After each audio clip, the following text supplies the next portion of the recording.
The rain had stopped 3 hours before dawn, but Boston never truly dried. On Beacon Hill, where old money lived in houses that cost more than dreams, Victoria Sterling stood at her bedroom window watching the harbor turn from black to gray. She had not slept. Sleep was a luxury reserved for people without guilt. Her penthouse apartment stretched 40 floors above the city, all glass and chrome and silence. The kind of silence that money bought, the kind that suffocated. 4:30 in the morning, the same time she woke every day, if waking was what you called lying awake with your eyes closed, counting the hours since your husband died. 6 years, 2 months, 13 days. Not that she was counting. Victoria walked barefoot across marble floors, cold as winter, past artwork she never looked at anymore, past furniture no one sat on, until she reached the one door that mattered, her daughter's room. She pressed her ear against the wood, listening, always listening, for a voice that never came. Through the baby monitor reader, she could hear breathing, steady, peaceful. The only peace in this house. Victoria opened the door a crack. Maya lay curled in her bed, arms wrapped around a small wooden harmonica, the last gift her father had given her before the world ended. The child's face, 9 years old but somehow ancient, relaxed in sleep.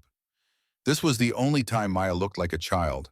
In the daytime, her daughter's eyes held the weight of someone who had seen too much. "Today will be different," Victoria whispered to the sleeping child. It was the same lie she told herself every morning. She never believed it. Across the city, where the buildings leaned closer together and the streets smelled of yesterday's rain and tomorrow's struggle, Marcus Bennett flipped pancakes in a kitchen the size of Victoria's closet. His daughter Lily, 7 years old and already too wise, sat at a table barely big enough for 2 plates. "Daddy, you're humming again," Lily said, her voice carrying that particular brightness that only children possess, the kind that makes broken men remember what hope sounds like. Marcus stopped. He had not realized he was humming. 8 years since he had played music professionally. 8 years since he had held a saxophone with purpose. 8 years since his wife Rachel had died in childbirth, taking their second daughter with her, leaving him with Lily in a hole in his chest where Melody used to live. "Sorry, baby," Marcus said, sliding pancakes onto her plate. Mickey Mouse shapes made with the careful precision of a man who had once performed surgery in combat zones, who had once defused bombs by listening to their frequency, who now made breakfast for his daughter and tried not to remember everything he used to be. "Don't be sorry," Lily said, dousing her pancakes in syrup with the enthusiasm of someone who had never known privilege. "I like when you hum. It means you're happy." Marcus was not sure he remembered what happy felt like, but he smiled anyway because that was what fathers did. The apartment was small but warm. Photographs covered one wall. Rachel in her wedding dress, pregnant and glowing. Marcus on stage, younger, saxophone in hand, audience blurred behind him. Lily as a baby, red-faced and squalling, alive when her sister had not been. In the corner, covered in dust, sat a saxophone case Marcus had not opened in 8 years. "Daddy, why don't you play anymore?" Lily asked. She asked this question once a month, like clockwork, like she was testing to see if his answer had changed. It never had. "Because I'm too busy making pancakes for my favorite girl," Marcus said, which was both true and a lie, the kind of answer adults give when the real truth would hurt too much. Lily looked at him with eyes too knowing for 7. "Mommy would want you to play." "Maybe," Marcus said quietly. "Someday." But someday never came for people like Marcus. Someday was a country he no longer had a passport to. He had traded his future for his present, traded Carnegie Hall for garbage trucks, traded standing ovations for the steady paycheck that kept his daughter fed, clothed, safe. Some men would call that failure. Marcus called it love. At 6:15, he pulled on his orange sanitation worker vest, the uniform of invisibility, the clothes that made him disappear to people like Victoria Sterling, people who looked through him rather than at him. "Ready for school?" he asked Lily. "Ready for everything," she replied, and he believed her because children always told the truth about things that mattered. They walked to the bus stop together, his hand in hers, and Marcus thought about the cruel mathematics of parenthood. How loving someone this much meant living in constant fear of losing them. How every goodbye could be the last goodbye. How he had held Rachel's hand while she died and promised her that their music would never stop. A promise he had broken the moment they lowered her into the ground. "Love you, Daddy," Lily said, climbing onto the school bus. "Love you more, baby girl." The bus pulled away. Marcus watched until it disappeared around the corner, the way he did every morning, the way he would do every morning until one of them died, because some fears never sleep.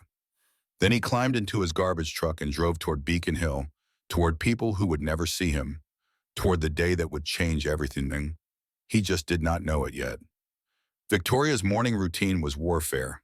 Shower precisely 7 minutes, coffee black, no sugar, sins needed no sweetening. Check the markets. Tokyo down, London steady, New York about to open. Her company, Sterling Technologies, was worth $800 million on paper. On paper, she was a success. Paper lied. She dressed in armor. Black suit, Armani, cut to intimidate. Heels, Louboutin, red soles like she was walking on the corpses of her competitors. Makeup applied with the precision of someone hiding evidence. In the mirror, she saw a woman her husband would not recognize. Daniel had married someone softer, someone who laughed, someone who believed in second chances. That woman had died in the car accident 6 years ago. The woman looking back at her now was harder, colder, built from guilt and granite and the kind of determination that looked like strength but was actually just fear wearing a better suit. Victoria walked to Maya's room. Her daughter was awake, sitting by the window, drawing in her sketchbook with colored pencils. Always drawing, always the same thing. Musical notes, treble clefs, sound waves, the language of something Maya could not speak. "Good morning, sweetheart," Victoria said, her voice softening in ways it never did for board meetings or business deals. Maya did not respond, did not turn, did not acknowledge her mother's presence in any way that mattered. 6 years of this, 2,190 days of silence. Every therapist in Boston had tried. Dr. Richard Blake, the most expensive child psychologist in New England, had spent 2 years and $400,000 teaching Maya sign language, cognitive behavioral therapy, exposure therapy, play therapy, every kind of therapy except the one that worked. Nothing worked. Maya had not spoken a single word since the day she watched her father die. "Mrs. Chen is making your breakfast," Victoria tried again, referring to the housekeeper who raised her daughter more than she did. "Pancakes, your favorite." Maya kept drawing, a piano, musical notes floating above it like prayers. Victoria wanted to cry, wanted to scream, wanted to shake her daughter and beg her to speak, to say anything, even if it was hatred, even if it was blame, because silence was worse than accusation. But she did none of those things. She simply kissed the top of Maya's head, breathed in the smell of her daughter's shampoo, and left for work. In the car, her driver James navigated morning traffic while Victoria stared at her phone. Emails, meetings, acquisitions, the language of money, which was easier than the language of love. Her mother, Patricia, called at 7:45, which meant it was important or judgmental. Usually both.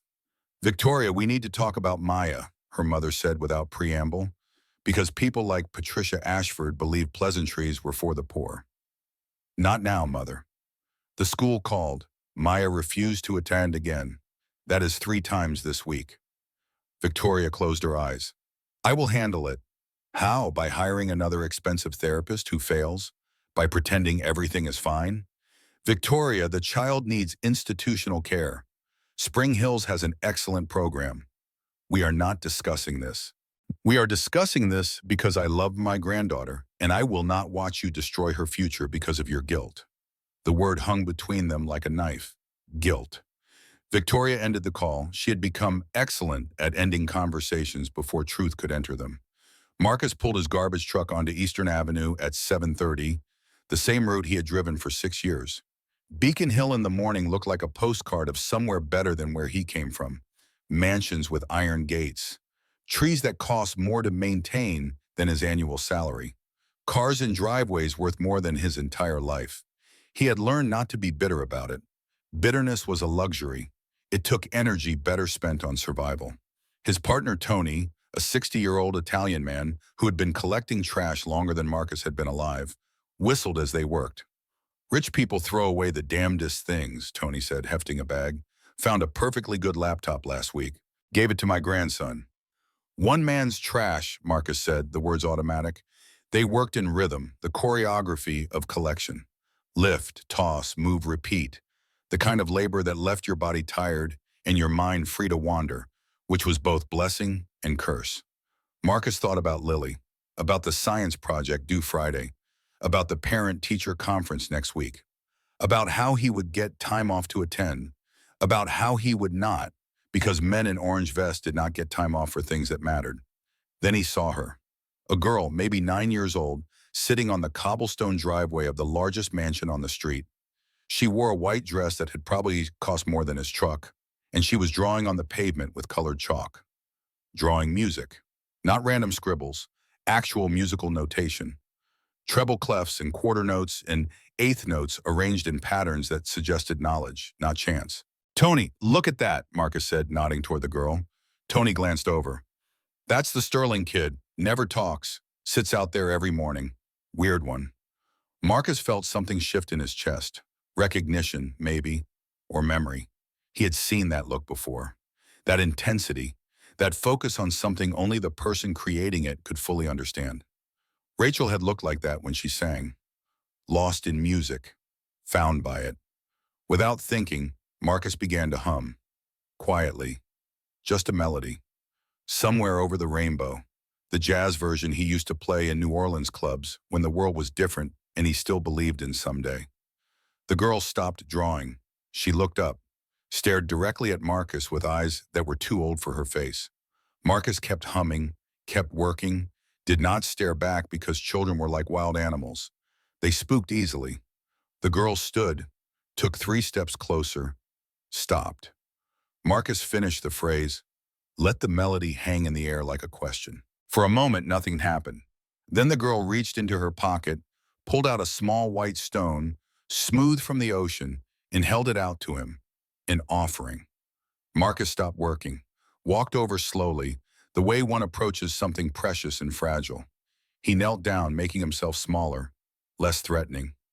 For me? He asked gently. The girl nodded. Thank you, Marcus said, taking the stone, holding it like the treasure it was. That's real kind of you. The girl smiled, small, brief, but real.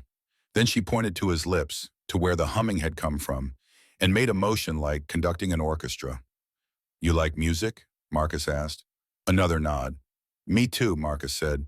Used to play saxophone, long time ago. The girl's eyes widened. She grabbed his hand, pulled him toward her drawings on the pavement. Complex musical patterns, not child's play.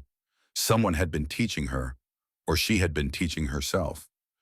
You know music, Marcus said, impressed. Really know it. The girl knelt down, picked up a piece of chalk, and wrote in careful letters, Daddy played piano, past tense. Marcus understood. My wife played too, he said quietly. She's gone now, but sometimes when I remember the music, I remember her. Does that happen with your daddy? The girl looked at him with eyes that said yes, that said everything, that said nothing because she could not speak. Marcus heard Tony calling from the truck. Time to move. Schedule to keep. Life to return to. I gotta go, Marcus said, but thank you for the stone. I will keep it safe. He stood, pocketed the stone, turned to leave. The girl grabbed his sleeve. Marcus looked back. She was writing again, fast, urgent. Tomorrow. You want me to come back tomorrow? Frantic nodding. Marcus smiled. Okay, tomorrow, same time. He walked back to the truck, feeling the stone in his pocket like a promise, like a weight, like the beginning of something he could not name yet. Tony gave him a look. You making friends with rich kids now? Just being human, Marcus said. Careful with that. Rich folks don't like us being human around their kids. Tony was right. Marcus knew he was right. He did not care. That evening, Victoria came home early, which was to say 8 o'clock instead of 10. The house was quiet. Mrs. Chen reported that Maya had eaten dinner, had not thrown tantrums, had simply existed in the way she always existed.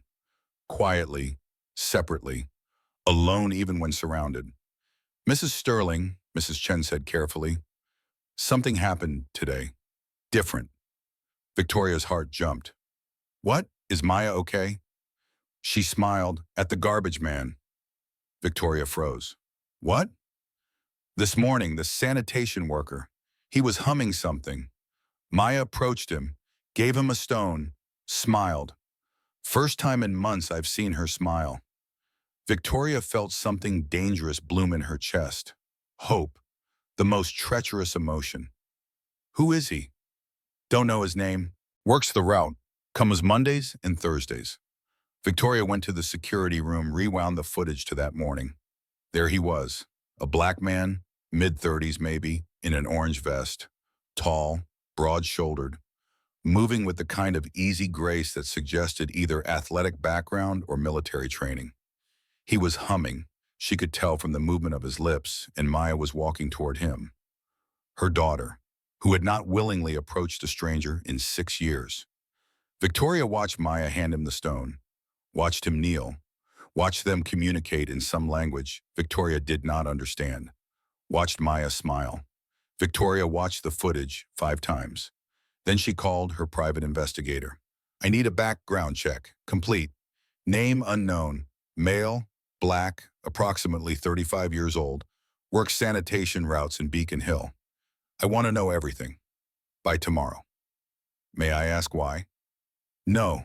She hung up, stared at the frozen image of her daughter's smile. A garbage man.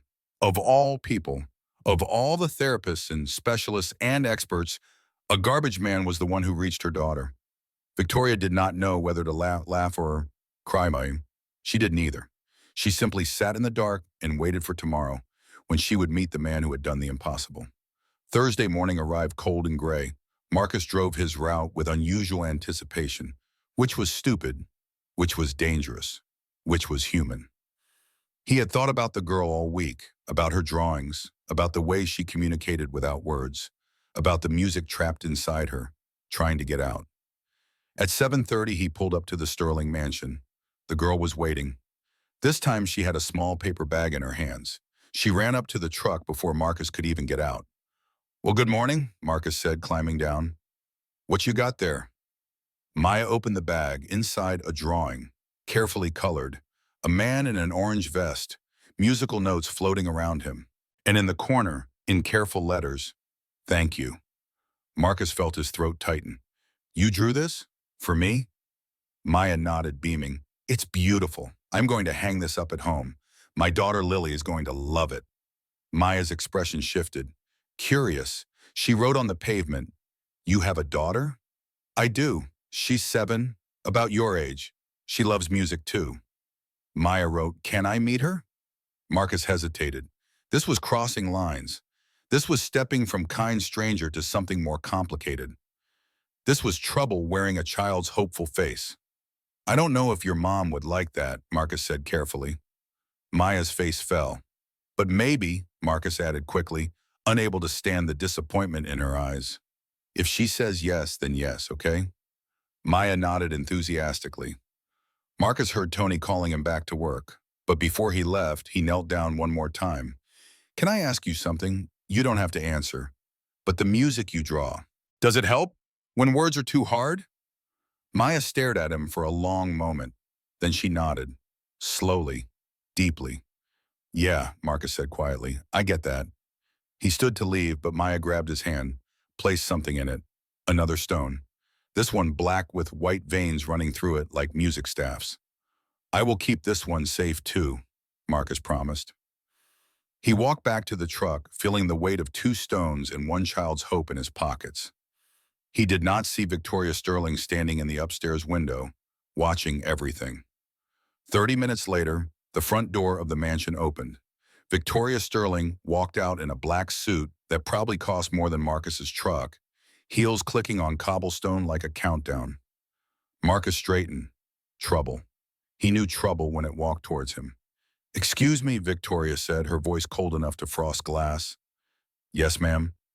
You are the sanitation worker who spoke to my daughter. Statement, not question. Yes, ma'am. Is there a problem?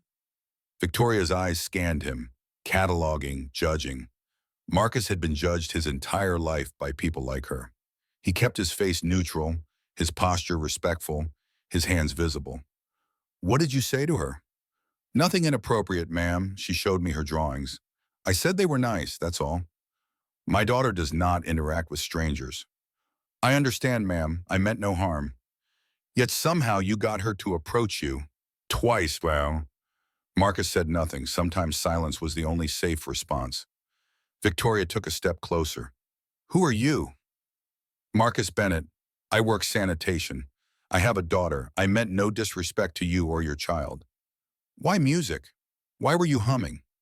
Because Marcus paused. The truth or a lie?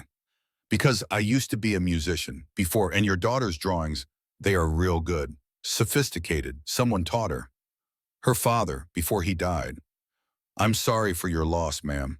Victoria's mask cracked for just a second. Marcus saw grief flash across her face, there and gone like lightning. They went away from my daughter, Victoria said, the mask back in place. Yes, ma'am.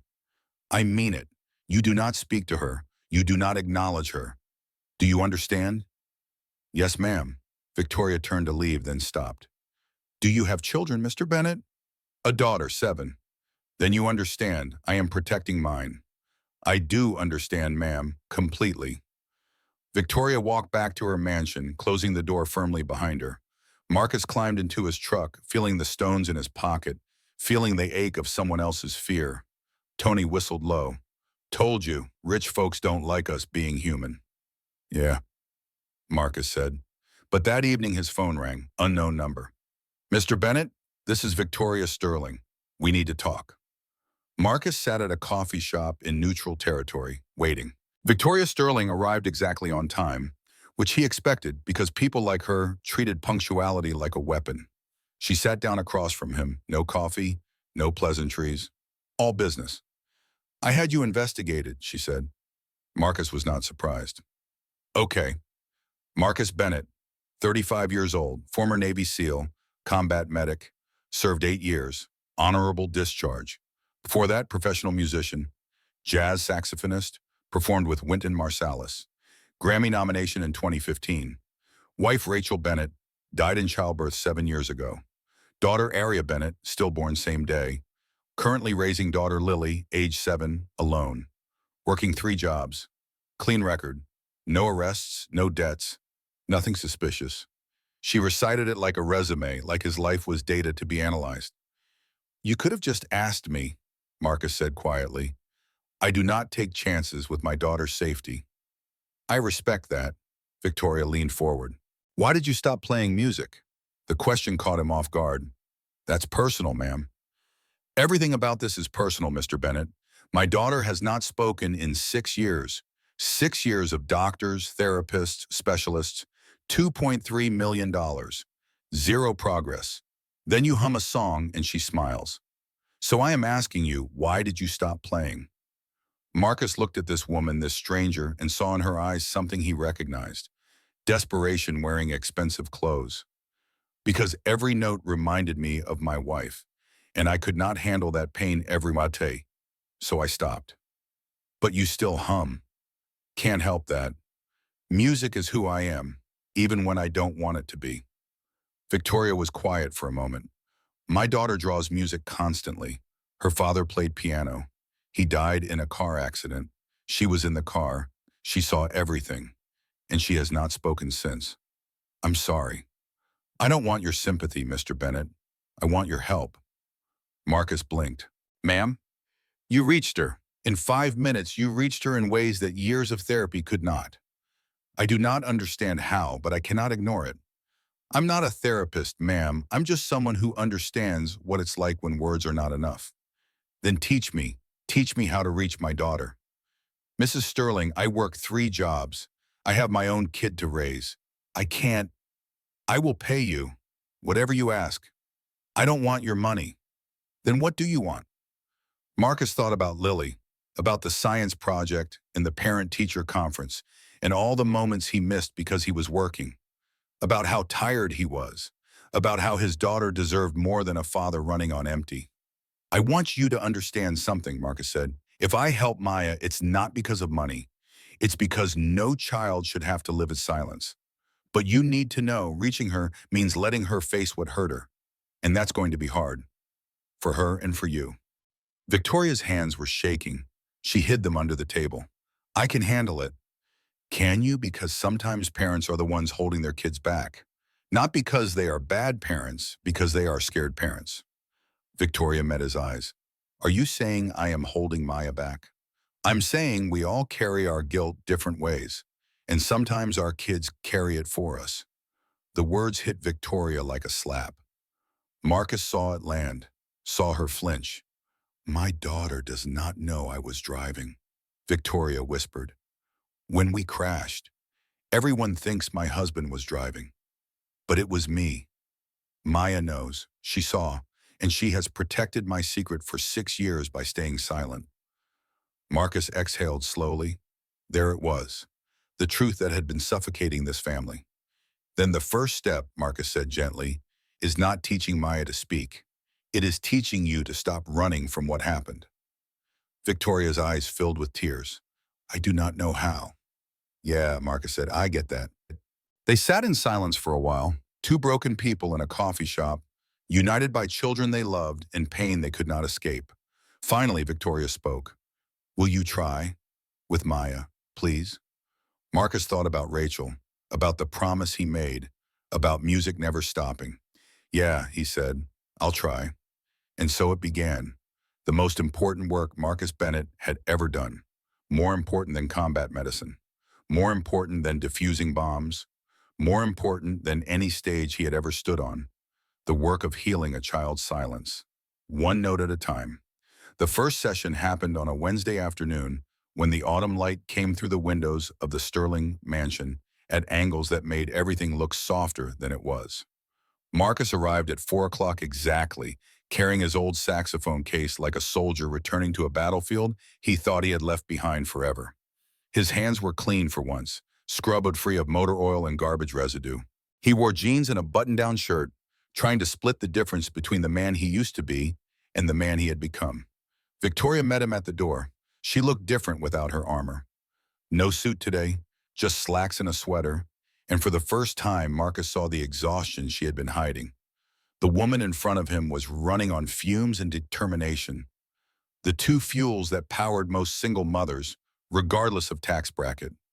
Thank you for coming, she said, and meant it in ways that went beyond politeness. Where is she? Marcus asked. Playroom, second floor. She does not know you are coming. I thought maybe a surprise would be better than anticipation. Marcus nodded. Anticipation gave fear time to build walls. They climbed the stairs in silence, Victoria leading, Marcus following, both of them aware they were walking towards something that could not be undone. There was no trying this and going back. There was only forward into whatever waited. Well, the playroom door was open. Maya sat by the window, surrounded by drawings scattered across the floor like fallen leaves, all music, always music. Treble clefs and bass clefs and notes arranged in patterns that suggested she was composing something, though she had no instrument to play it on. Marcus did not announce himself. He simply walked to the center of the room, far enough from Maya that she would not feel cornered, and sat down on the floor, cross-legged, still, waiting. Maya looked up. Recognition flashed across her face, followed by confusion, followed by something that might have been joy if joy knew how to visit children who lived in silence. Marcus did not speak. He opened the saxophone case, slowly, deliberately, giving Maya time to process, to decide, to choose. The instrument inside was old brass, tarnished from years of neglect, but still beautiful in the way that tools of creation are always beautiful. Marcus had not held it in 8 years, had not wanted to. Every molecule of metal carried memories of Rachel, of stages, of the person he used to be before loss taught him who he actually was. He lifted the saxophone out. His hands remembered the weight before his mind did. Muscle memory older than grief. Maya stood, took 3 steps closer, stopped, her whole body a question mark. Marcus assembled the instrument. Reed, mouthpiece. The ritual of preparation that every musician knows. The meditation before the music. He did not explain, did not ask permission. He simply raised the saxophone to his lips and played a single note. One note, long and pure and sad in the way that beauty is always a little bit sad. Maya gasped, actually gasped. The first sound Marcus had heard her make. He played another note, different, higher. A conversation starting. Maya walked closer, 4 feet, 3 feet, close enough now that Marcus could see the tears on her face, though she was not crying from sadness. This was something else, recognition maybe, or remembering. Marcus began to play Somewhere Over the Rainbow, the same melody he had hummed on the street, but richer now, fuller, a jazz interpretation that bent the notes in ways that made them say things the original composer never intended. He played it slow, so slow that each note had time to live and die before the next one was born. Maya stood transfixed. Then quietly, barely audible, she began to hum. The sound was small, fragile, like something that might break if you looked at it too hard. But it was there. A voice after 6 years of silence, a voice. Victoria, watching from the doorway, pressed both hands over her mouth to keep from sobbing out loud. She was watching a miracle happen in real time. And miracles are terrible things to witness because they remind you how long you have been living without them. Marcus did not react, did not stop playing, did not give any indication that he had heard Maya hum, because if he acknowledged it, she might realize what she was doing and stop. He just kept playing. Maya's humming grew stronger, still quiet, still uncertain, but following the melody now, matching the notes, her voice finding the shape of the music the way water finds the shape of whatever contains it. When Marcus finished the song, he lowered the saxophone slowly. Maya stood in front of him, face wet with tears, eyes wide. "You made music," Marcus said gently. "Did you know that?" Maya looked confused. "Humming is music. Your voice is an instrument, just like this." He gestured to the saxophone. "You were playing together with me." Maya's eyes went even wider. She looked at Victoria, then back to Marcus, processing. Then she did something extraordinary. She pointed at the saxophone, then at her throat, then made a gesture like she was conducting. "You want to try?" Marcus asked. Maya nodded frantically. Marcus held up a hand. "Not the saxophone. That takes practice. But I brought something else." He reached into his bag and pulled out a small wooden recorder, the kind children learn on in school. Simple, approachable. "This is easier. And your dad's instrument, the piano, it is not here right now. So maybe we start with something new, something that is just yours." Maya took the recorder like it was made of glass. Marcus showed her how to hold it, how to blow gently, how to cover the holes. The first sound Maya made was terrible, squeaky and off-pitch and perfect. She laughed, actually laughed, silent laughter, her shoulders shaking, her face bright with something that had been missing for 6 years. Joy. Marcus grinned. "Yeah, that is how everyone sounds at first. You should have heard me when I started. My mama said I sounded like a goose getting murdered." Maya covered her mouth, still laughing silently. "Try again," Marcus encouraged. Maya tried again. And still bad, but better. A note recognizable as a note. "There you go. That is music. You are making music." For the next hour, Marcus taught Maya 3 notes. Just 3. G, A, and B. The building blocks of 1,000 songs. Maya practiced with the intensity of someone who had been starving and finally found food. Her fingers fumbled. Her breathing was all wrong. The sounds she made were often closer to noise than music. But she was trying, and trying was everything. Victoria watched from the doorway, witnessing her daughter transform. This was not the silent child who moved through the world like a ghost. This was someone engaged, present, alive. When the session ended, Maya did not want Marcus to leave. She grabbed his sleeve, eyes pleading. "I will come back," Marcus promised. "Friday, same time. And you practice those 3 notes. Deal?" Maya nodded. "Deal," Marcus confirmed. As he packed his saxophone, Maya ran to her drawing table and quickly sketched something. A stick figure with a saxophone, a smaller stick figure with a recorder, musical notes connecting them like a bridge. She handed it to Marcus. "Thank you," he said, taking it carefully. "I will hang this next to the other one." Maya smiled, actual, full, uncomplicated smile. Marcus left feeling like he had done something important for the first time in 8 years. In the foyer, Victoria walked him to the door. That was incredible, so she said, voice thick with emotion. That was a beginning, Marcus corrected. We have a long way to go. But she made sound. She engaged. She felt safe enough to try, Marcus interrupted gently. That is good. That is important. But the hard part is not getting her to make sounds. It is getting her to face why she stopped making them. Victoria's face clouded. The accident. Yes, at some point, if she is really going to heal, Maya will have to talk about what happened, and you will have to listen. I do not know if I can. Then we are not ready for that part yet. We go at her pace, not yours, not mine, hers. Victoria nodded, but Marcus could see the fear in her eyes. The fear that her daughter's truth would destroy the lies Victoria had built her life on. Same time Friday? Victoria asked. Same time Friday, Marcus agreed. He walked to his truck, feeling the weight of responsibility settling on his shoulders like winter snow. Beautiful and cold, and heavier than it looked. That Saturday, Victoria did something she had not done in 6 years. She took Maya to the park, not the private playground at school, not the manicured gardens behind their mansion, the actual public park where normal children played on rusted swings and fought over whose turn it was on the slide. Maya hesitated at the entrance, overwhelmed by noise and guests and the democratic violence of childhood. It is okay, Victoria said, taking her daughter's hand. We do not have to stay long. They walked to a bench under a large oak tree, far enough from the playground to observe without participating. Victoria had packed a picnic, which felt absurd and wonderful in equal measure. She could not remember the last time she had made sandwiches with her own hands. They sat. Maya drew in her sketchbook. Victoria pretended to read emails on her phone, but was actually just watching her daughter, memorizing the way the light hit her hair, the way her tongue stuck out slightly when she concentrated. Maya!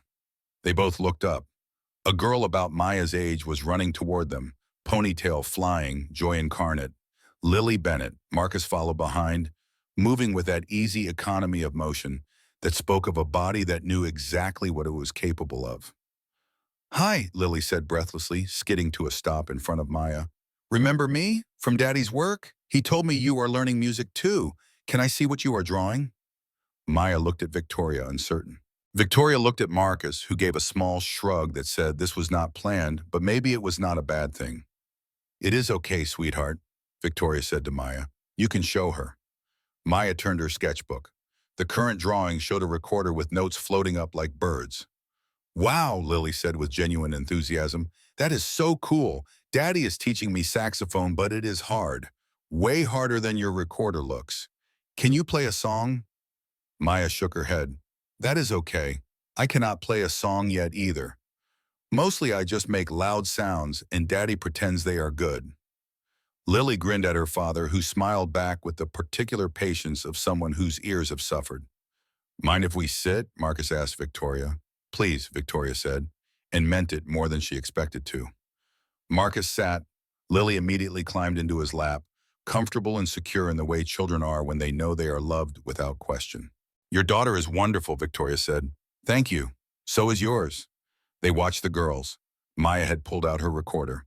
Lily was examining it with the intense focus of someone who took music seriously. Can you teach me? Lily asked Maya. Maya looked surprised, then nodded. For the next 20 minutes, Maya taught Lily the 3 notes Marcus had taught her, G, A, and B, patiently showing her where to put her fingers, how hard to blow, nodding encouragement when Lily got it right. Victoria watched her daughter teach, lead, engage, all things Maya had not done in years. She is a natural teacher, Marcus observed quietly. I had no idea, Victoria said. I have been so focused on fixing her silence that I never looked for what she could do inside it. Silence is not absence, Marcus said, just a different kind of presence. They sat in comfortable quiet, 2 parents watching their daughters build a friendship that neither would have predicted. Finally, Lily looked up at her father. Daddy, can Maya come to our house sometime? Marcus looked at Victoria. Victoria looked at Marcus, both of them aware they were standing at a crossroads.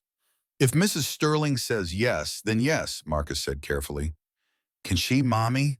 Lily asked Victoria, as if Victoria was already a person she knew, not a stranger on a bench.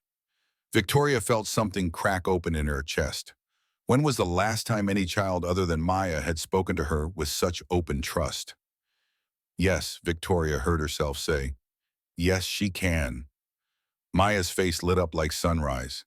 And for the first time in 6 years, Victoria felt something that was not guilt or grief or fear. Hope. But hope is dangerous. Hope makes you believe things might get better.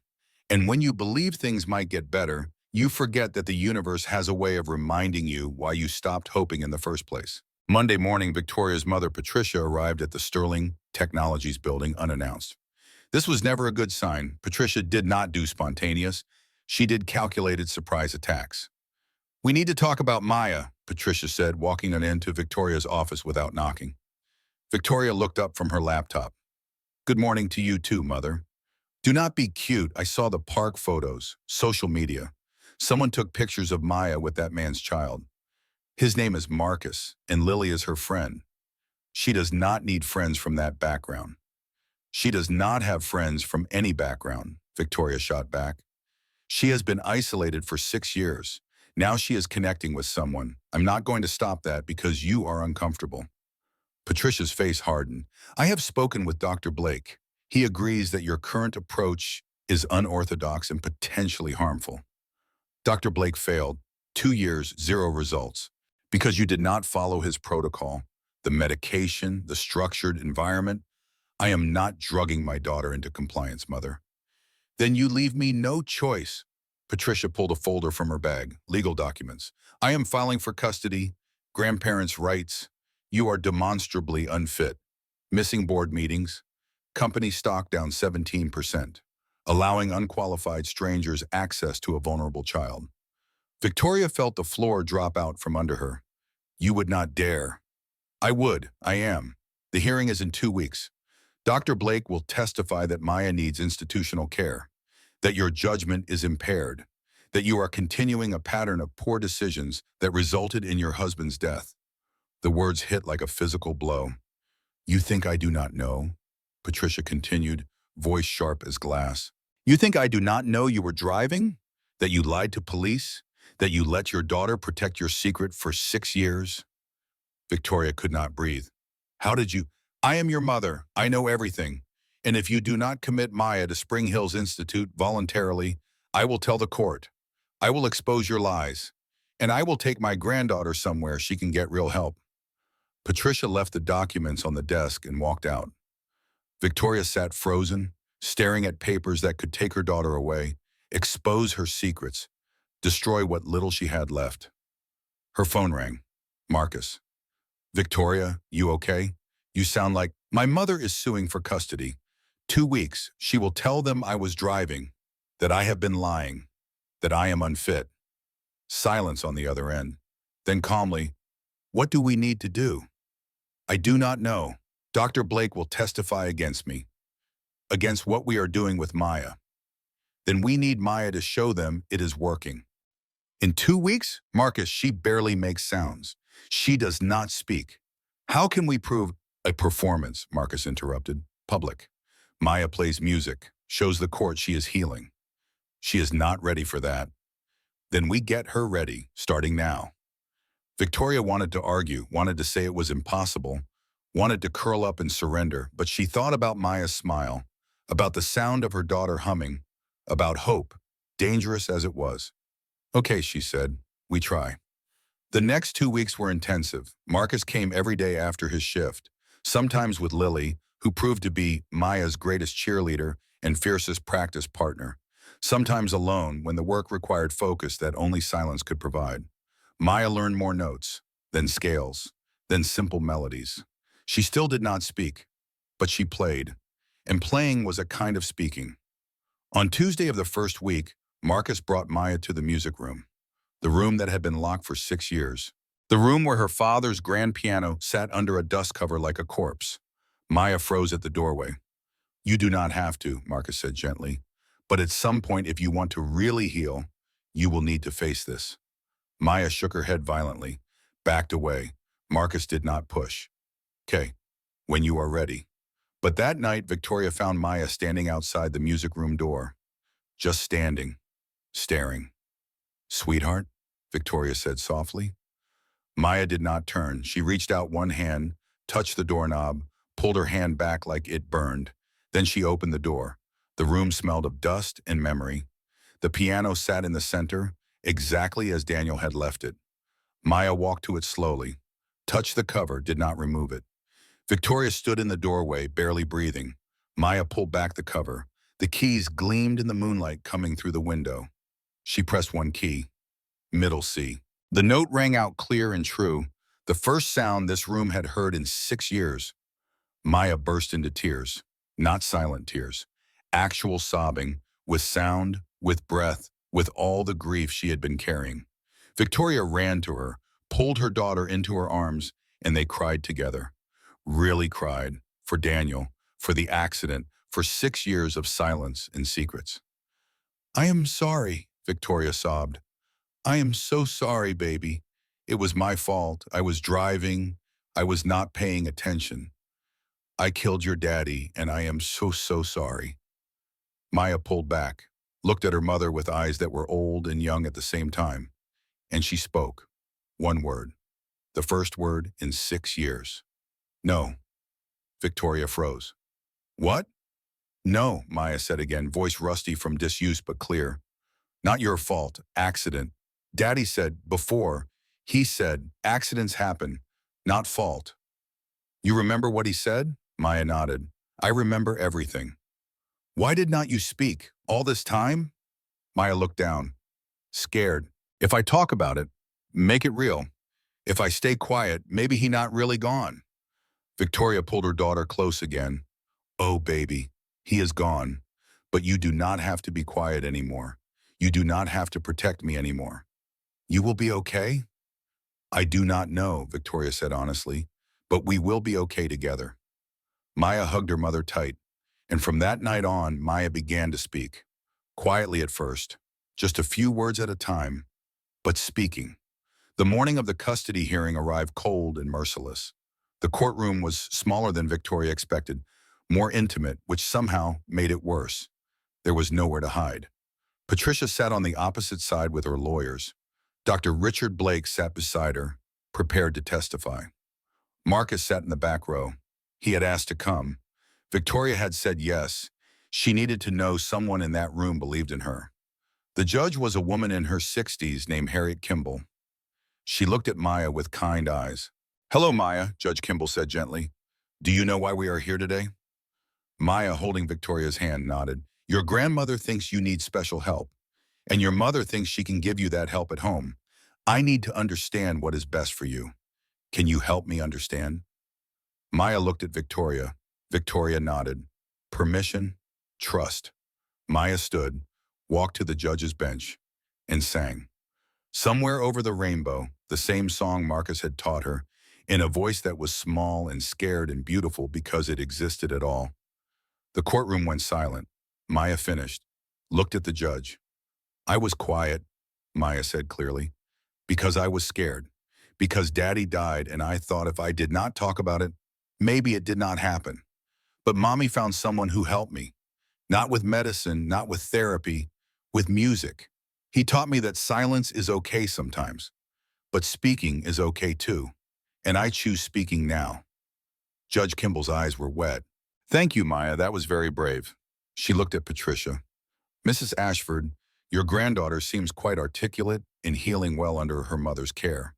Unless you have evidence of actual harm or neglect, I see no reason to remove her from a loving home. Patricia opened her mouth, closed it, had nothing. Dr. Blake stood.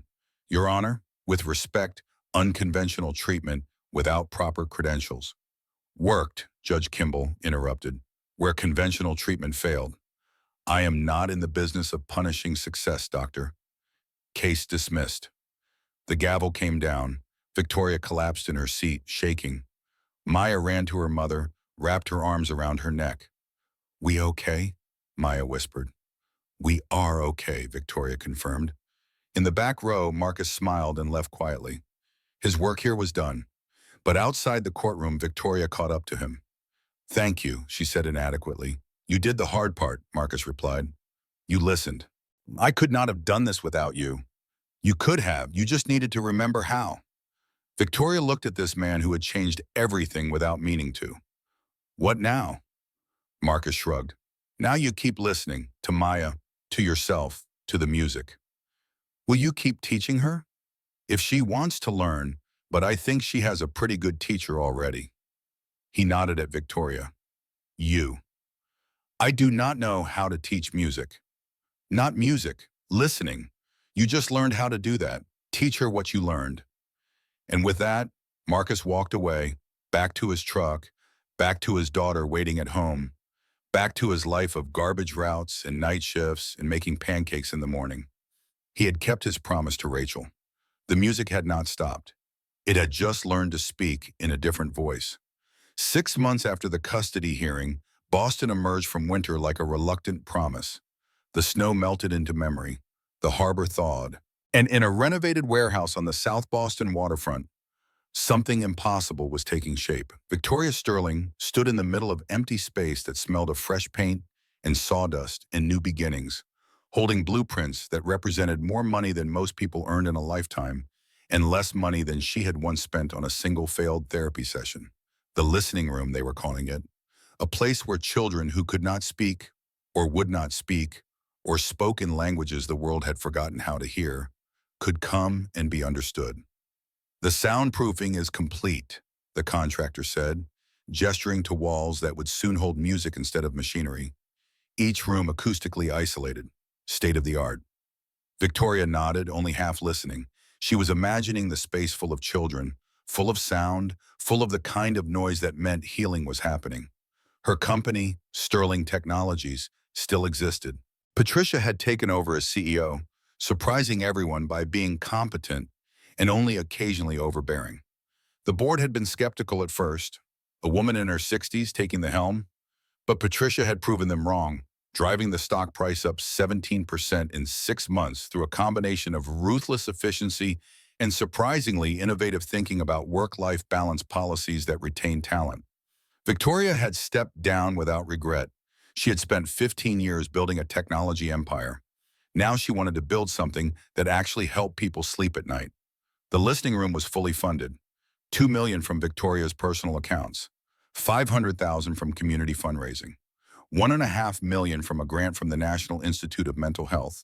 Impressed by the case study of one Maya Sterling, who had gone from 6 years of selective mutism to speaking in complete sentences within 8 months of unconventional music therapy. Marcus had been instrumental in the grant application, though he had refused to take credit.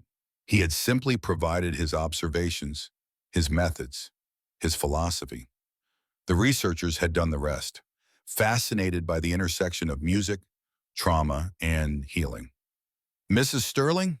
The contractor was waiting for approval on the final paint colors. Yes, sorry, the colors look perfect. She walked to the window. Below, the city moved at its usual frantic pace. 6 months ago, she had been one of them, racing toward nothing, running from everything. Now she stood still, and the world did not end.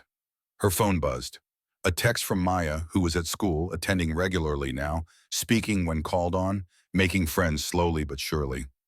Mom, can Lily come over after school? We want to practice, Victoria smiled. Maya had started calling her mom instead of mommy 3 months ago. Growing up, moving forward. Of course, sweetheart, she typed back. The opening ceremony was scheduled for Saturday, 3 days away. Invitations had been sent to 200 people. Donors, families, medical professionals, journalists, and one person Victoria had not expected to hear from, her mother.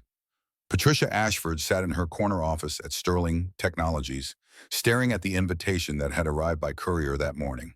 Heavy cardstock, elegant lettering, the kind of invitation that spoke of importance and money and things that mattered.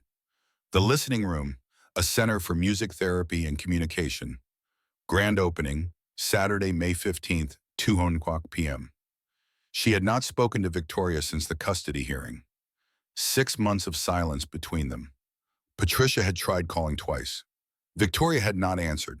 Patricia had sent emails. Victoria had not replied. She understood why. She had tried to take Victoria's daughter away, had threatened to expose Victoria's secrets, had chosen control over compassion. She had been wrong. The realization had not come all at once. It had crept up on her slowly, like arthritis, painful and impossible to ignore. The turning point had been 3 weeks ago. Patricia had been at her doctor's office for a routine checkup. In the waiting room, there had been a mother with a young boy, maybe 6 years old. The boy had not been speaking, just sitting, rocking slightly, while his mother filled out forms with shaking hands. Patricia had watched them, had seen in that mother's face the same desperation she had seen in Victoria's face for 6 years, the same exhaustion, the same fear. And she had thought, what if that boy's grandmother tried to have him committed to an institution? What if someone who claimed to love him tried to take him away from the one person who refused to give up on him? The thought had made her physically ill. She had gone home, had looked up the listening room online, had read the articles about Victoria stepping down as CEO to pursue this project, had seen photos of the construction, had found a video of Maya speaking at a school assembly about selective mutism and how music had helped her find her voice again. Her granddaughter, speaking, confident, alive in ways she had not been for 6 years. And Patricia had done everything in her power to prevent this. She picked up her phone, put it down, picked it up again. She had practiced what she would say, had written it down, had crossed it out and rewritten it a dozen times. Finally, she dialed. The phone rang 3 times. Patricia was certain it would go to voicemail, was preparing her message. Then Victoria answered. Mother, not a greeting, a statement, cold. Victoria, I received the invitation. Silence. I am calling to ask if I may attend. I understand if the answer is no, but I wanted to ask. More silence. Patricia could hear Victoria breathing. Could imagine her daughter's face, the way her jaw set when she was angry, the way her eyes went distant when she was protecting herself. Oui, Victoria asked finally. Because I want to see what you have built, what I almost destroyed. You tried to take my daughter away from me. I did, and I was wrong. Victoria made a sound that might have been a laugh or might have been something darker. You have never admitted being wrong about anything in your life. Then consider this a first. Patricia's voice cracked. She had not meant for it to, but there it was. Vulnerability, the thing she had spent 70 years avoiding. I was at Dr. Martinez's office last week, Patricia continued. In the waiting room, there was a little boy who was not speaking, and his mother looked exactly like you looked 6 months ago. Terrified, desperate. And I realized that could have been Maya, still silent, still suffering. If you had listened to me. She paused, gathering courage for what came next. I spent my entire life believing that money and connections and the right credentials could solve any problem. That control was the same as care. That protecting meant deciding what was best for people, whether they agreed or not. And I was wrong about all of it.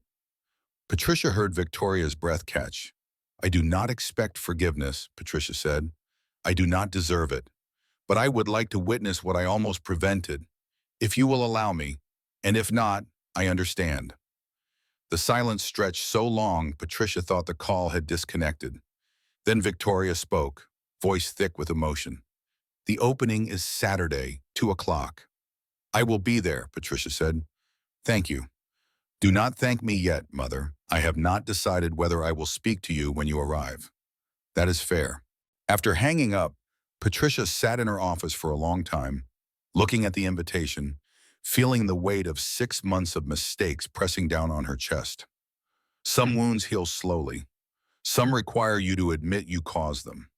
The morning of the opening, Maya woke at dawn. She had not slept well, her mind too full of music and nerves and the knowledge that today she would perform in front of 200 people. Victoria found her in the kitchen, still in pajamas, eating cereal with the intensity of someone fueling up for battle. Nervous? Victoria asked, pouring coffee. Maya nodded, terrified. You do not have to perform if you do not want to. We can have the orchestra play without you speaking.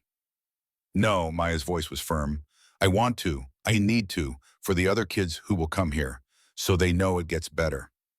Victoria sat down across from her daughter, marveling at her courage.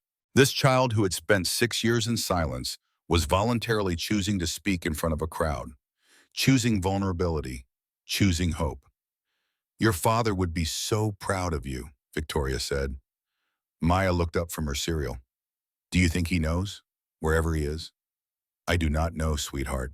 I hope so. Me too. Maya returned to her breakfast, then added quietly, I think he does. Because sometimes when I play music, I feel like he is there. Listening. Proud. Victoria felt tears rise, but blinked them away. This was not a day for sadness. This was a day for celebration. Lily is coming at noon to help you get ready, Victoria said. She is very excited about your dress. Maya smiled. She picked it out, said it has to be perfect for my debut. Your debut. That is what she calls it. Like I am a movie star or something. You are something, Victoria said. Something incredible. At 1:30, guests began arriving. Victoria stood at the entrance, greeting people, shaking hands, accepting congratulations with grace that felt increasingly natural. She had always been good at public performance, CEO training, but this felt different. This was not performance. This was genuine. Dr. Emma Rodriguez from Mass General arrived with her youth orchestra students, 30 teenagers carrying instrument cases and nervous energy. They had been rehearsing Maya's composition for weeks. This was their debut too. Families who had heard about the listening room came. Parents of children who struggled to communicate. Teachers, social workers, people who believed in second chances and unconventional solutions. And journalists. 3 major outlets, the Boston Globe, NPR, even a producer from a national morning show, interested in the story of the CEO who gave up her empire to save her daughter. Victoria had agreed to interviews after the ceremony. She owed it to the other families to spread awareness. But right now, she just wanted to get through the next 2 hours. At 1:55, a black town car pulled up.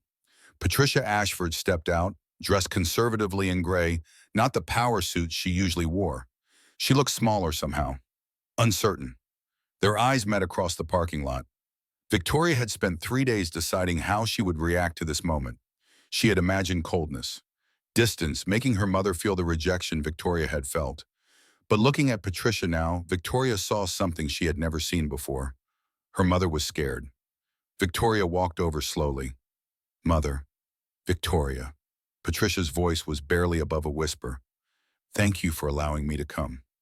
I've not decided yet if I am glad you are here. That is honest. I appreciate honesty. They stood in awkward silence, 2 women who shared blood and history and wounds that might never fully heal. The ceremony starts in 5 minutes, Victoria said finally. There are seats in the back. I ask that you not approach Maya unless she approaches you first. Of course. And Mother, if you do anything, anything at all to upset her today, I will have security remove you. Do you understand? Patricia nodded. I understand, and I would not blame you. Victoria turned to walk away, then stopped. You hurt us, badly. That does not disappear because you show up with regrets. I know, though.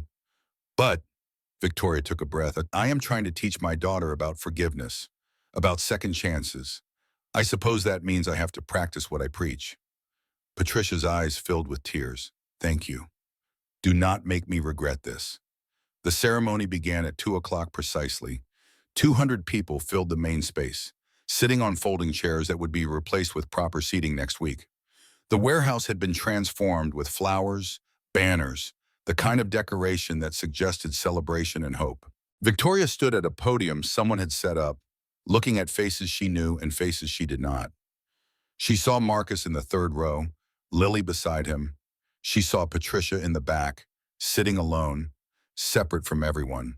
She saw Dr. Emma Rodriguez with her students, instruments at the ready, and she saw Maya standing in the wings, wearing a blue dress that matched her eyes, holding her clarinet like a lifeline. Victoria had written a speech, had practiced it, had shown it to 3 people for feedback. But standing at the microphone now, looking at her daughter, she forgot every word. I spent 6 years trying to fix my daughter, Victoria said, voice shaking slightly. 6 years and $2 million and 14 therapists and 0 results. Because I was trying to make her into what I thought she should be instead of accepting who she already was. She paused, letting that sink in. My daughter was not broken. I was. She did not need to be fixed. I did. And the person who taught me that was not a doctor or a therapist or anyone with credentials that impressed people at dinner parties. Victoria looked directly at Marcus. He was a man who collected garbage for a living and played saxophone on the weekends and understood that sometimes listening is more important than speaking. Marcus Bennett gave me back my daughter, not by changing her, by changing me, by teaching me that silence is not absence. It is just a different kind of presence. And our job as parents, as teachers, as human beings, is not to force people to communicate in ways that make us comfortable. It is to learn their language, to meet them where they are. She saw people nodding, saw a few wiping their eyes. This center exists because we believe that every child deserves what Maya found. Someone who will listen, someone who will not try to fix them, but will help them find their own voice, whatever that voice sounds like. Whether it speaks in words or music or art or silence, that means something instead of nothing. Victoria's voice grew stronger. We are calling it the listening room because listening is the hardest work there is. It requires patience, humility, the willingness to admit that maybe, just maybe, you do not have all the answers. That maybe the person you think needs help actually has something to teach you if you are brave enough to hear it. She looked at Patricia. Their eyes met. Patricia was crying openly now, not bothering to hide it. We all make mistakes, Victoria continued, her gaze still on her mother. We all fail the people we love. We all convince ourselves that control is the same as care. But it is not. Care is letting go. Care is trusting. Care is listening even when what you hear terrifies you. She turned back to the full audience. So today we open the listening room, not as a place that fixes broken children, but as a place that celebrates different kinds of voices, different kinds of strength, different kinds of beautiful. Victoria stepped back from the podium. The audience stood applauding. Not polite applause, real applause, the kind that means something. Then Dr. Rodriguez raised her baton. The orchestra lifted their instruments, and they began to play. Maya's composition filled the warehouse, 30 instruments weaving together to create something that started on minor key, full of loss, but slowly, measure by measure, transformed. Major chords emerging like sunrise, hope pushing through grief, light refusing to be extinguished by darkness. The melody was complex, not child's play. This was real music, sophisticated, moving, the kind of music that made people forget to breathe. Victoria watched the audience, saw people leaning forward, saw tears, saw recognition on the faces of parents who knew what it meant to watch your child suffer and not know how to help. In the back row, Patricia had her hand over her mouth, shoulders shaking. The music built to a crescendo, triumphant, joyful, declaring that survival was possible, that healing was real, that silence could break. When the final note faded, no one moved. The silence after great music is its own kind of music. Then Maya walked onto the makeshift stage. She looked small standing there.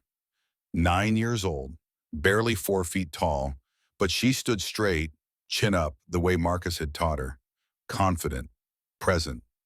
"My name is Maya Sterling," she said, voice clear, though quiet. "I did not talk for 6 years. The room was utterly silent. Not because I could not, because I was scared. Scared of remembering, scared of the truth, scared that if I spoke, I would have to admit that my daddy was really gone and never coming back. Victoria felt her heart break and heal simultaneously. But someone taught me that being scared is okay, that silence is okay sometimes, but speaking is okay too. Speaking is, and I get to choose. Maya looked directly at Victoria. "I wrote that song for all the kids who are scared like I was, to tell them it gets better. Not all at once, not easy, but better. To tell them that their voice matters even when it does not use words, even when it is quiet, even when nobody else understands it." She turned to Marcus. "I want to thank Marcus Bennett, who heard me when I had no words, who taught me that music is a language, that listening is a skill, that you do not have to fix people who are not broken." Marcus nodded, eyes wet. "I want to thank my mom, who never gave up even when I think she wanted to, who learned to listen even though it was hard, who built this place so other kids and other moms could find what we found. Maya's voice grew stronger, and I want to dedicate this place to my dad, Daniel Sterling. He taught me music when I was little. He taught me that being heard is a gift and being listened to is a miracle. He died when I was 3. The day he died, I stopped talking. Today, I start again. For him, for all of us. The standing ovation was instantaneous. People were not just clapping, they were crying, openly, unashamedly. Maya stood on stage, letting the applause wash over her, and for the first time in 6 years, she looked like a child who believed she deserved to take up space. After the ceremony, after most of the crowd dispersed, after the journalists had gotten their interviews and the families had toured the facility and the orchestra students had packed up their instruments, 5 people remained. Victoria, Maya, Marcus, Lily, and Patricia. They stood in the main room, surrounded by instruments and possibilities, not quite sure what to say to each other now that the performance was over and reality had returned. Patricia spoke first. Her voice was hoarse from crying. "That was the most beautiful thing I have ever witnessed." "Thank you, Grandma," Maya said quietly. Patricia looked shocked that Maya had addressed her directly. Shocked that she had used that word. Grandma, not grandmother, not the formal title Patricia had always insisted upon. "Maya, I owe you an apology," Patricia said, kneeling so they were eye level. "I tried to have you taken away from your mother. I told the court you needed to be in a hospital. I said your mother was not capable of caring for you." Maya nodded slowly. "I know. Mama told me. I was wrong about everything.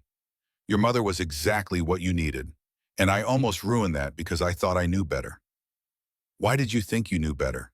Maya asked, genuinely curious. Patricia hesitated. This was not a question she had expected. "Because I am old, and I have money, and people with money and age are trained to believe their opinions matter more than everyone else's. But they do not. I was wrong, and I am sorry." Maya considered this seriously.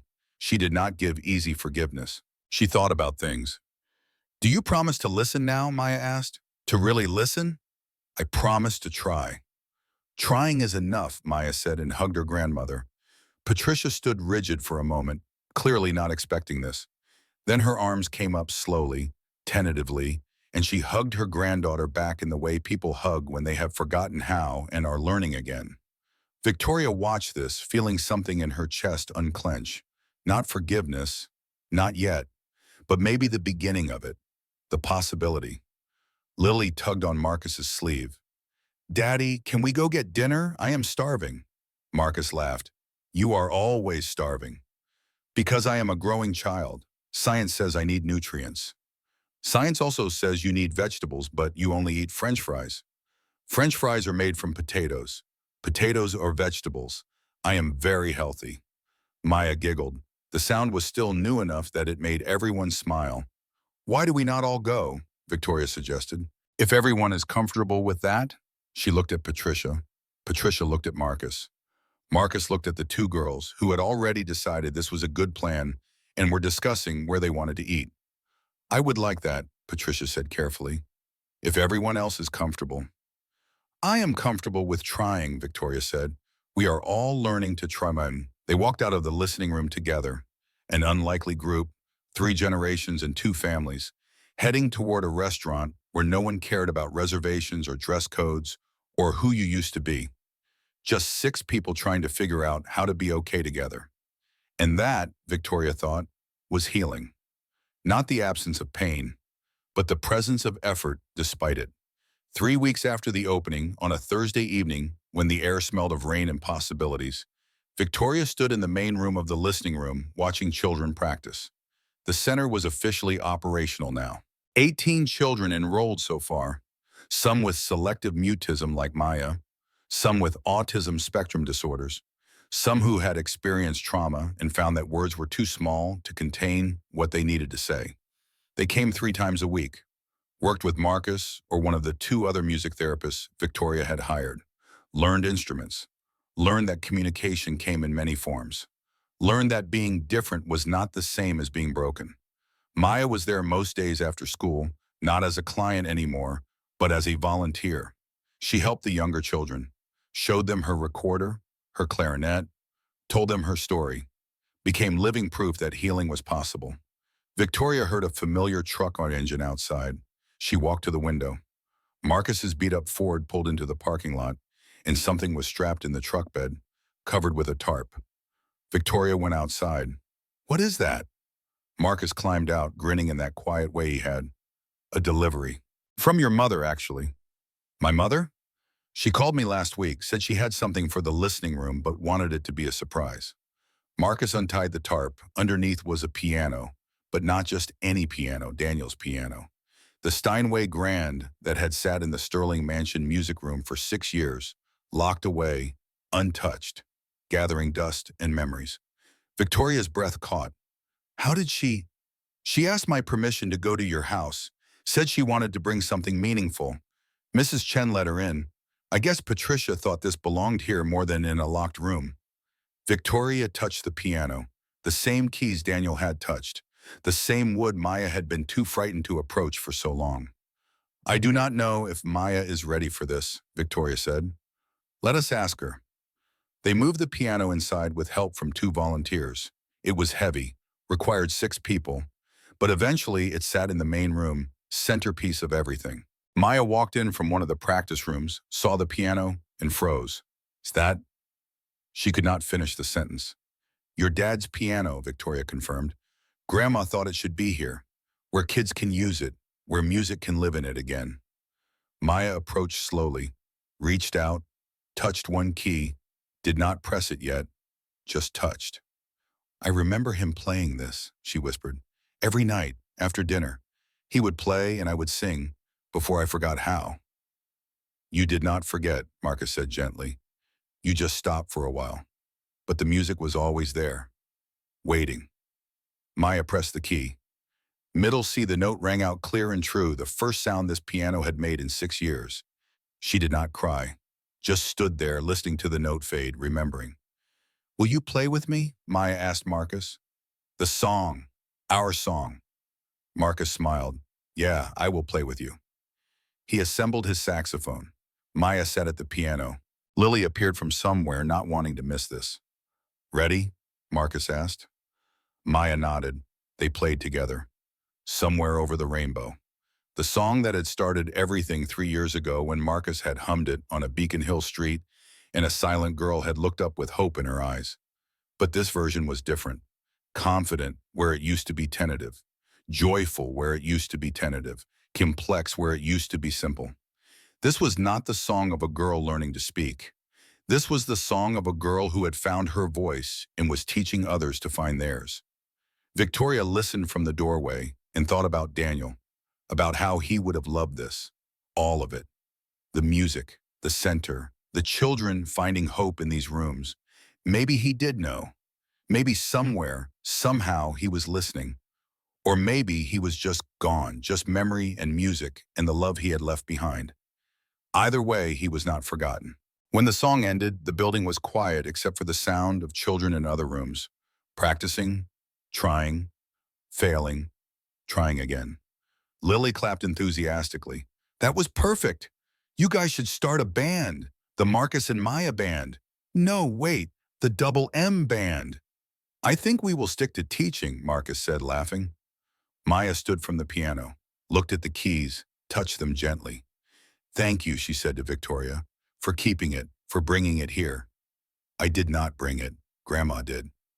"Then thank her for me. Tell her it is the best gift anyone ever gave me. Well, except for you. You are the best gift. And Marcus, and Lily, in this place." "That is a lot of best gifts," Victoria said, smiling. "Because I am very lucky," Maya said simply. And she was. They all were. Not lucky that bad things had not happened, but lucky that they had survived them, together. 3 months after the opening, the listening room had helped 47 children find their voices. Some spoke with words now. Some spoke with music. Some spoke with art or movement or silence that meant something instead of nothing. All of them spoke, eventually, in their own time, in their own way. Victoria stood in her small office at the center, reviewing applications. 3 families on the waiting list. 2 more inquiries today. Word was spreading. Parents whose children struggled to communicate were calling from all over New England, asking if there was room, if there was hope, if music could really heal what medicine could not.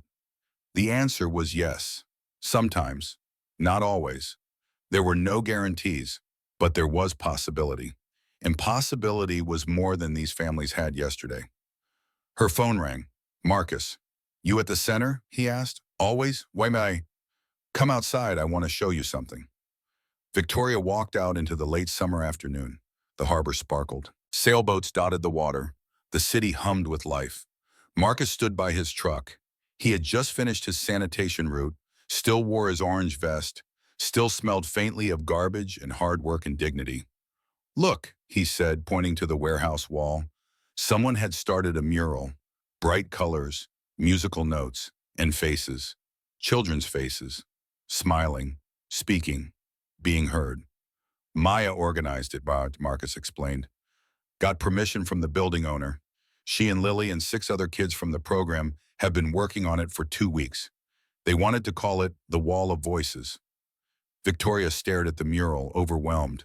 Her daughter, her quiet, careful daughter, had organized this, had led this, had transformed from a child who could not speak to a child who gave others permission to be heard.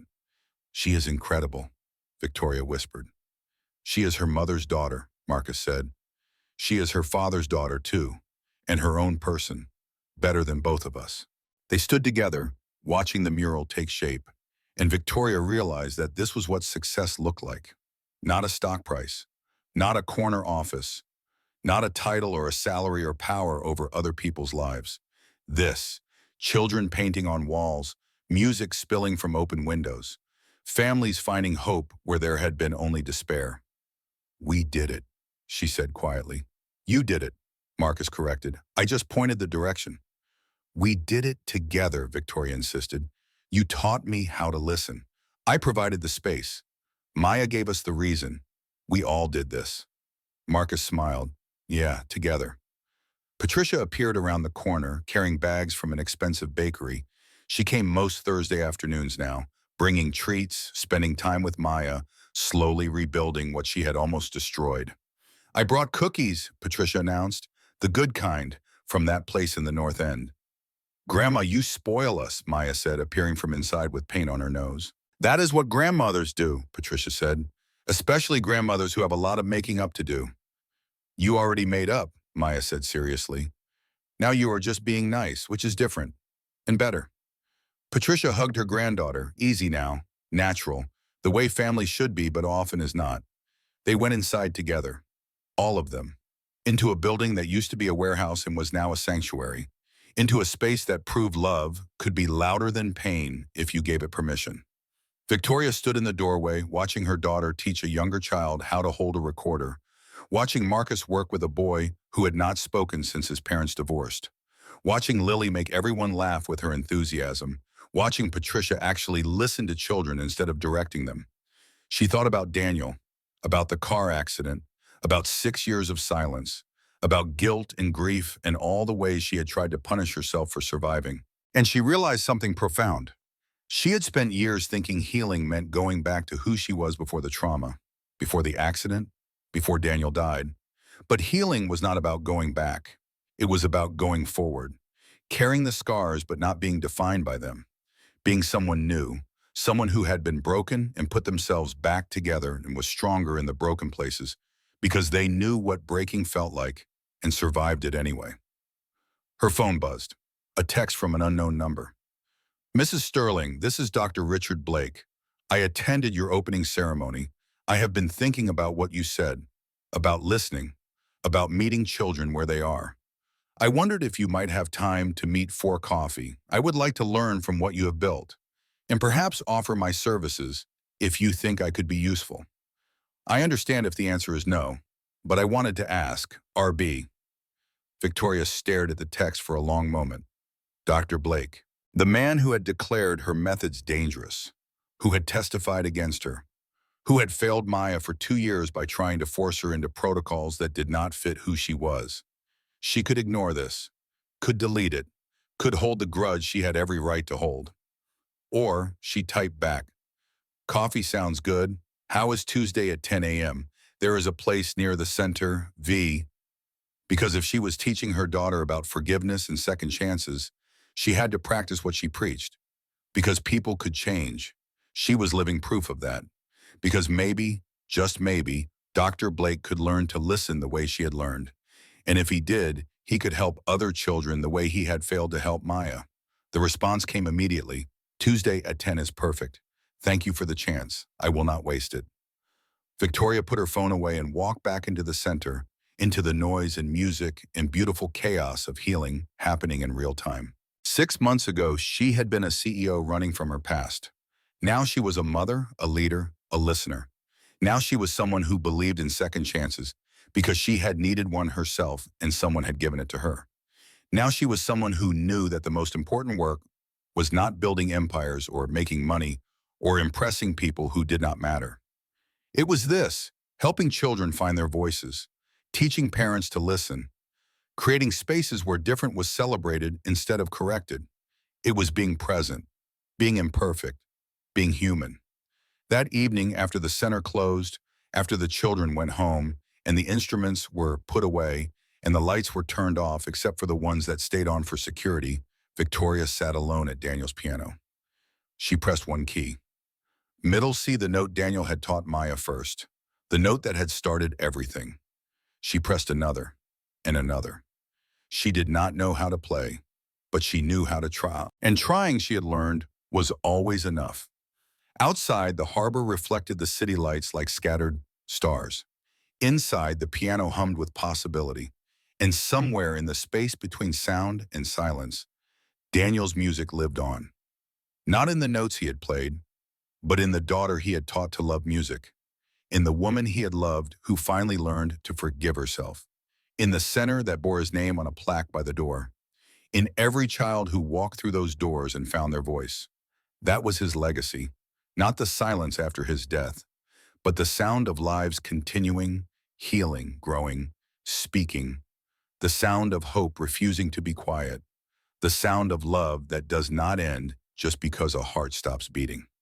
Victoria played the three notes she knew, G, A, and B, the same notes Maya had learned first.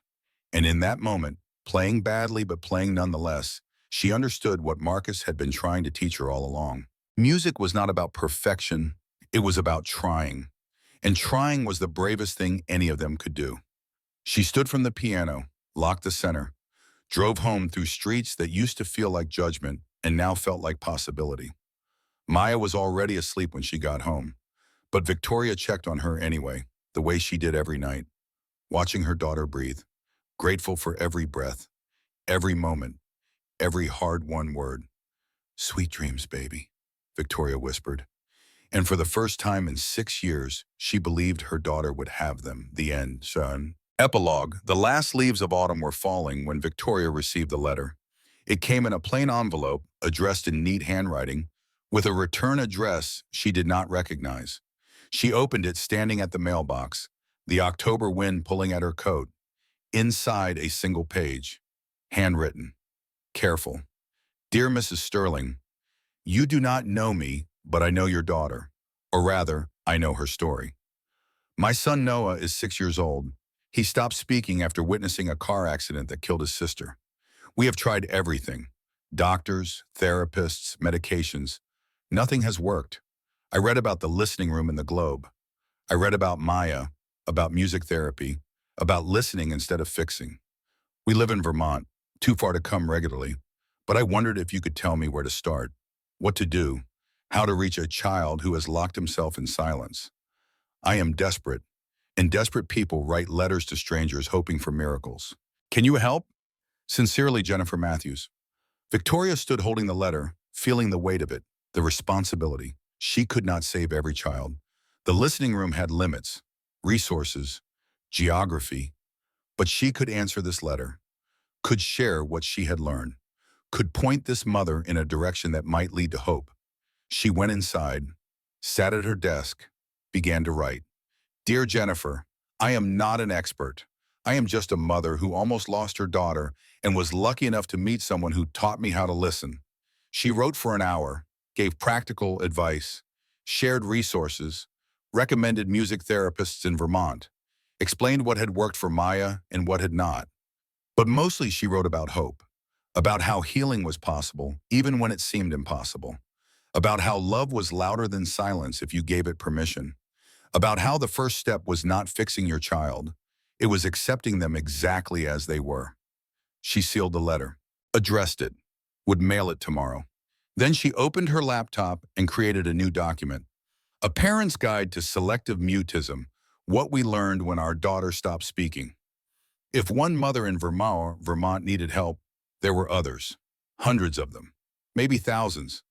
Victoria could not open listening rooms in every city, but she could write, could share, could give other parents the tools she wished she had 6 years ago.